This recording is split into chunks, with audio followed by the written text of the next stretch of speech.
सर्दी जुकाम हर साल की कहानी है, लेकिन इससे जुड़ी जो बातें हम सुनते आए हैं उनमें कितनी सच्चाई है? क्या गीले बालों से सच में जुकाम होता है? और क्या एंटीबायोटिक्स लेना सही है? तो चलिए आज इसी के बारे में बात करते हैं और सर्दी जुकाम से जुड़े सच और मिथकों को अलग अलग करते हैं। अरे गीले बालों में बाहर मत जाओ, जुकाम हो जाएगा। ये बात तो हम सब ने कभी न कभी सुनी ही है। पर क्या सच में ठंड लगने और जुकाम होने के बीच कोई सीधा कनेक्शन है? चलिए देखते हैं। और ये वाली कहावत, जुकाम में खाओ, बुखार में भूखे रहो, सुनने में तो ये बिल्कुल किसी दादी नानी का नुस्खा लगता है ना? लेकिन क्या साइंस भी यही बात मानता है? और हाँ, जब कुछ काम नहीं आता तो बस एक एंटीबायोटिक ले लो और सब चंगा। ज्यादातर लोग तो यही सोचते हैं, लेकिन क्या ये जुकाम का सही इलाज है या फिर हम कोई बहुत बड़ी गलती कर रहे हैं? असल में बात यह है कि आम सर्दी जुकाम को लेकर जो हमारी सोच है उसमें से ज्यादातर बातें गलत हैं। तो चलिए अब एक्सपर्ट्स क्या कहते हैं ये जानते हैं और फैक्ट्स को फिक्शन से अलग करते हैं। तो शुरू करें। चलिए सबसे पहले जुकाम से जुड़े कुछ सबसे बड़े मिथकों की सच्चाई जानते हैं जो सालों से चले आ रहे हैं। सबसे बड़ा मिथक, एंटीबायोटिक्स से जुकाम ठीक हो जाता है। सच तो यह है कि जुकाम एक वायरस से होता है, बैक्टीरिया से नहीं, और एंटीबायोटिक्स सिर्फ बैक्टीरिया पर असर करती हैं। तो जुकाम में इन्हें लेने का मतलब है कि न सिर्फ ये दवा बेकार जा रही है, बल्कि इससे एंटीबायोटिक रेजिस्टेंस जैसी एक बहुत बड़ी और खतरनाक समस्या भी पैदा हो रही है। अच्छा, अब आते हैं विटामिन सी पर। कई लोग इसे जुकाम से बचाने वाली कोई जादुई ढाल मानते हैं, लेकिन रिसर्च बताती है कि ये बीमार होने से नहीं रोकता। हाँ, अगर कोई बीमार हो गया है तो शायद रिकवरी में एक आध दिन की तेजी आ जाए, बस इतना ही। और अब उस सबसे पुरानी सलाह पर वापस आते हैं, गीले बाल। देखिए सच ये है कि जुकाम ठंडे मौसम या गीले बालों से नहीं बल्कि वायरस के संपर्क में आने से होता है। होता यह है कि सर्दियों में हम ज्यादातर बंद जगहों पर रहते हैं, जिससे वायरस को फैलने का मौका मिल जाता है। असली गुनहगार मौसम नहीं, वायरस है। तो मिथकों की तो बात हो गई।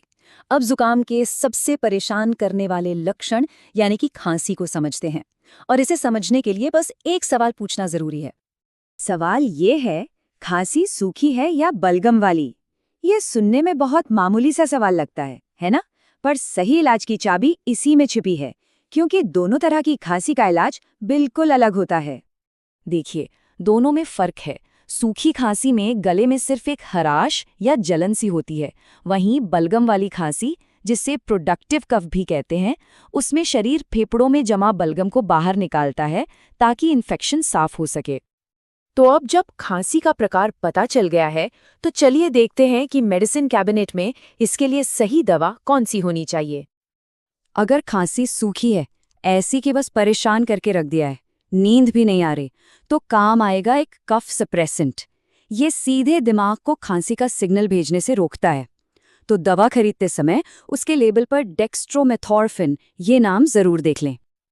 लेकिन अगर खांसी बलगम वाली है तो उसे दबाना नहीं है, बल्कि बलगम को बाहर निकलने में मदद करनी है।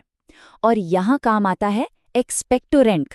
ये बलगम को पतला करता है ताकि वो आसानी से बाहर निकल सके। इसके लिए ग्वाइफेनिसिन इंग्रेडिएंट वाली दवा देखनी होगी।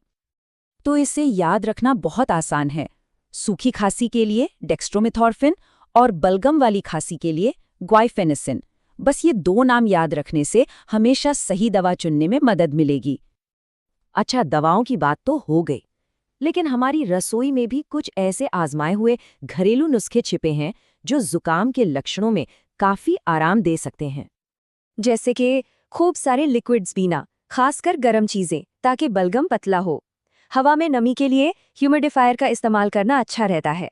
सोते समय सिर के नीचे एक और तकिया लगा लेने से सांस लेने में आसानी होती है। और हाँ, गले की खराश के लिए नमक वाले गर्म पानी से गरारे करना तो क्लासिक है ही। आधा से 1 चम्मच। ये डोज एक ऐसी प्राकृतिक चीज की है जो खांसी की कई दवाओं जितनी ही असरदार मानी जाती है। कोई अंदाजा जी क्या हो सकता है? ये है शहद।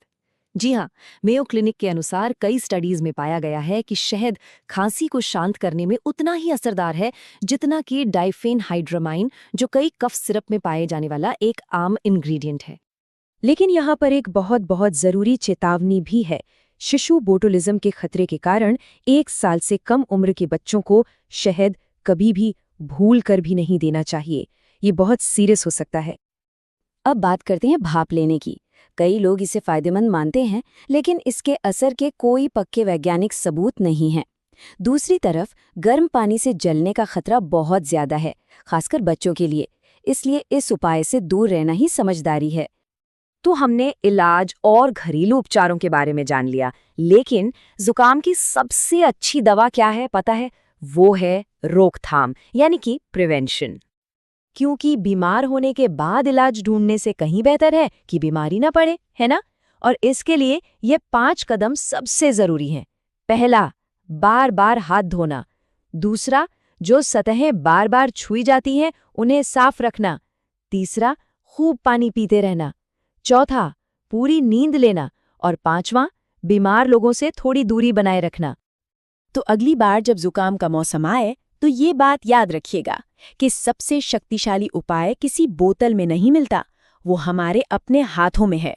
अच्छी आदतें अपनाना ही सबसे बड़ी दवा है।